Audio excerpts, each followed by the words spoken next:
lifetime possibly. But I think for adults, you know, a regular old movie with human beings walking around would be a great way to tell this story. Well, I think the background of the story, where you place it in Africa during the slave trade, in Ireland during the potato blight, and in the U.S., early America in the 19th century, when people were still traveling by wagons. I think this is such a great story, and even the Queen of the West, and here you have, wasn't that an actual boat? Oh yeah, boat that Tommy and his family immigrated to America on was actually called the Queen of the West, and it was built in New York actually in 1843, and the details of that journey, you know, across the Atlantic and how they lived on that boat and what they ate and what they encountered was taken from a lot of historical research I did. And I did the same with different topics in the book. The Philadelphia Wagon Road and what happened on that road and how you got from the north down to North Carolina, Virginia, North Carolina. That's all based on, you know, fact, history. That's great. African slave trade is the same way. I did a lot of research into that and put a lot of accurate details into the story.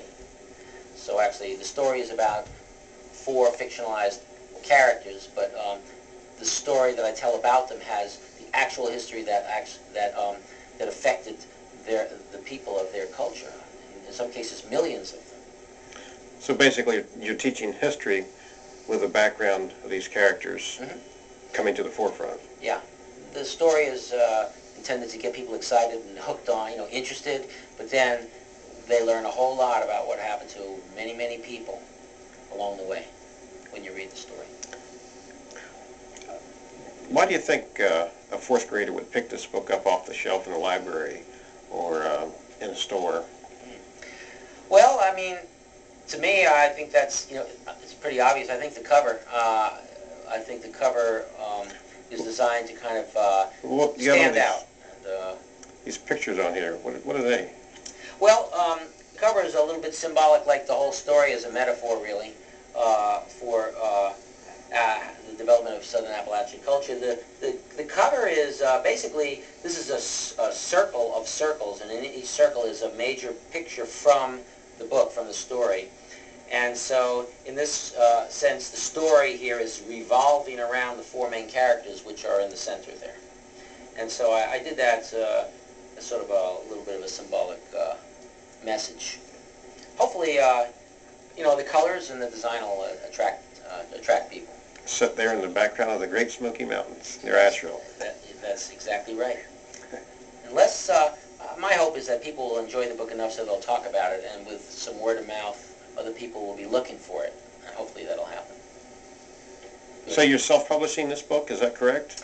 Yeah, I've decided to publish this book through Lulu.com, and Lulu Books is the world's fastest growing provider of print-on-demand books. And so the book is being published by Dueling Shoes through Lulu.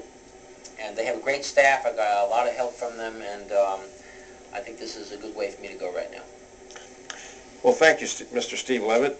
Yeah, you're very welcome. And we appreciate you coming for this interview today. And could you tell us one more time the name of your published book? The name is Journey to the Mountain, A Root's Tale. Thank you. Well, order your own personal copy from riverimage.com. And because of this interview today, we're going to let you order your personal copy through riverimage.com, and Steve will only autograph a limited number of the first orders. So be sure and order yours right away.